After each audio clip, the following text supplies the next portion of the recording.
अभिजीत और निशा की शादी को 3 साल हो चुके थे। अभिजीत टाटा नगर में एक प्राइवेट कंपनी में जॉब करता है। टाटा नगर में ही छोटी सी हाउसिंग सोसाइटी में उसने किराए का घर ले रखा है। अभिजीत ने अभी अभी नया घर बनाने के लिए लोन पर जमीन ली है और वेतन में से महीने की किस्त भी जाती है। शादी के बाद घर का खर्चा और भी बढ़ जाता है। महीने के आखिरी में आर्थिक तंगी होने लगती है, परंतु उसे निशा से बहुत प्रेम है। उसकी दिली इच्छा थी कि वह निशा को हर तरह से खुश रख पाए।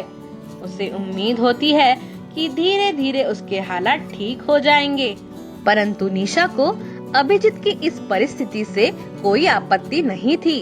उसे तो बस सोसाइटी की दूसरी महिलाएं क्या करती इसकी ही ज्यादा फिक्र रहती थी। सोसाइटी की सारी सहेलियां हफ्ते में एक बार बाहर घूमने जाती, बाहर खाना खाती, सिनेमा देखने जाती और महीने के महीने नई नई साड़ियां लेती। ये सब देखकर उसे बहुत ईर्ष्या होती है। ये सोचकर वो हमेशा अपने जिंदगी को कोसते रहती कि बाकी सब कैसा अपना जीवन व्यतीत करते हैं और मेरी ही किस्मत फूटी है।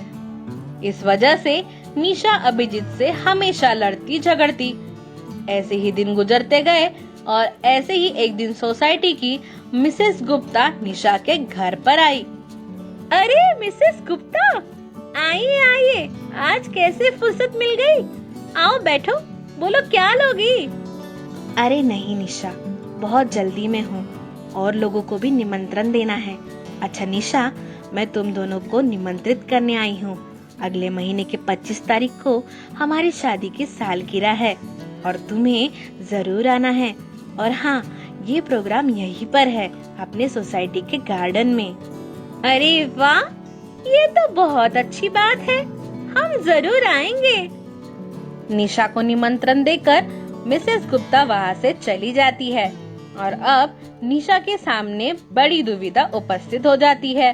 पार्टी में सभी महिलाएं बड़ी सज धज कर आएगी और मैं क्या पहन के जाऊंगी? मेरे पास तो ढंग की साड़ी भी नहीं है। सारा दिन निशा के दिमाग में यही सब उथल पुथल चलते रहती है और शाम को अभिजीत ऑफिस से घर वापस आता है।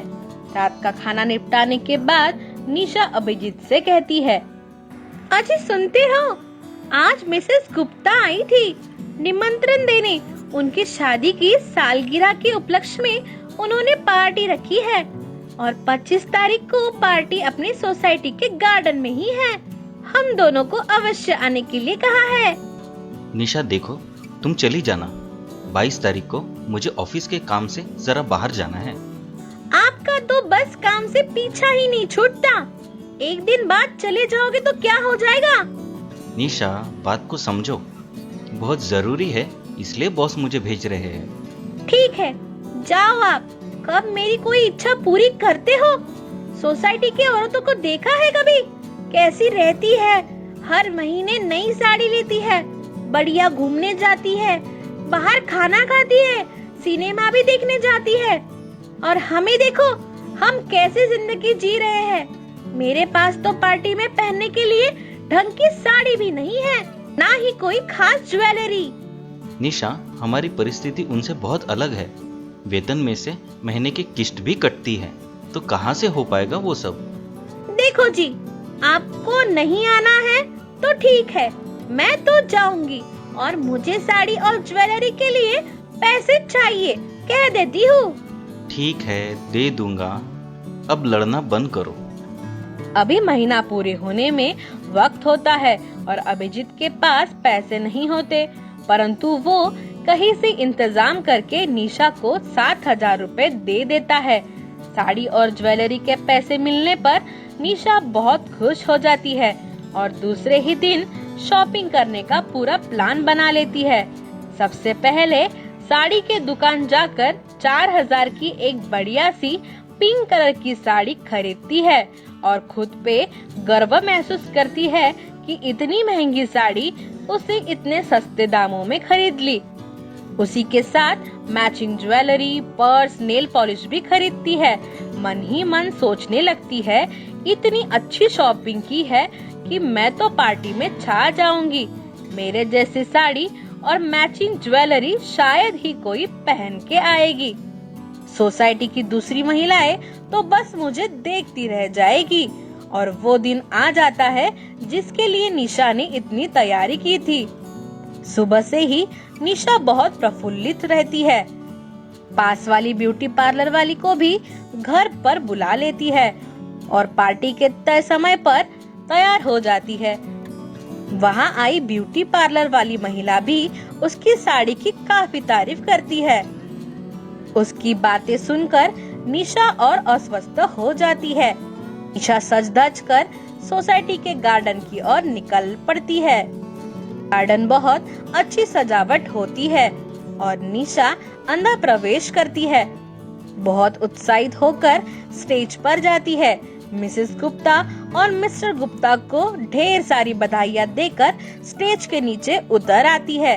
अब वो उसकी नजर कॉलोनी के अपनी सहेलियों को ढूंढने लगती है ताकि अपनी साड़ी की तारीफें बटोर सके।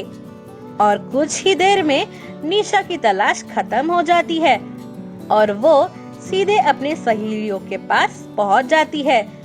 वहाँ पहले से ही किसी के नेल पॉलिश की, किसी के पर्स की तो किसी के लिपस्टिक की बातें चल रही होती है। निशा के पहुंचते ही मिसेस सुब्रमण्यम निशा से कहती है, ओह निशा, मोस्ट वेलकम। क्या बात है निशा, तुम्हारी साड़ी तो काफी सुंदर है। 12,000 से कम की नहीं होगी। अरे नहीं मिसेस सुब्रमण्यम, मैंने तो सिर्फ 4,000 में ली है। अरे वाह निशा, तुम्हें तो काफी सस्ती मिल गई। तुम्हारे मोलभाव की कला तो कमाल की है। सभी निशा की साड़ी की काफी तारीफ करते हैं। मंडली में अभी भी 2 महिलाओं की कमी होती है। निशा की निगाहें उनको ढूंढते रहती है ताकि उनसे भी साड़ी की कुछ तारीफें सुनने मिल जाए। कीर्ति और नेहा आखिर में दिखाई पड़ती है। निशा तुरंत ही उनके पास पहुंचती है और दोनों निशा की साड़ी की जी भरकर तारीफ करते हैं। तीनों भी बात कर रहे होते हैं, तभी वहाँ पर एक वेटर उनके लिए ठंडा शरबत लेकर आती है। तीनों बारी बारी अपना ग्लास उठाती है। नेहा और कीर्ति उस वेटर को जब गौर से देखती है तो देखते ही रह जाती है और आंखों के इशारे से निशा को उसकी ओर देखने को बोलते हैं। निशा जब वेटर को गौर से देखती है तो उसके पैरों तले से जमीन खिसक जाती है। उसकी साड़ी हूबहू निशा की साड़ी जैसी होती है। नेहा और कीर्ति निशा को सांत्वना देने लगते हैं कि कलर एक जैसा होने से क्या होता है, तुम्हारी साड़ी तो काफी महंगी है। तभी निशा देखती है कि पार्टी में 6-7 वेटर बिल्कुल वैसी ही साड़ी पहनकर घूम रही है। अब तो निशा एक पल भी पार्टी में रुकना नहीं चाहती। वो बहुत शर्मिंदगी महसूस करती है और तुरंत ही पार्टी से निकल जाती है और अपने घर पहुंच जाती है और तुरंत ही वो साड़ी निकाल फेंकती है और दूसरी साड़ी पहन लेती है और निश्चय करती है जिस साड़ी ने उसकी फजीहत की है उसे अब वो जिंदगी में कभी नहीं पहनेगी। तो दोस्तों, आपको ये कहानी कैसी लगी ये हमें कमेंट बॉक्स में कमेंट करके जरूर बताएं। और हाँ, हमारे चैनल को लाइक, शेयर और सब्सक्राइब करना ना भूले। तो चलिए दोस्तों, अगली बार फिर मिलते हैं एक और नई कहानी के साथ। तब तक के लिए goodbye. Stay home, stay safe.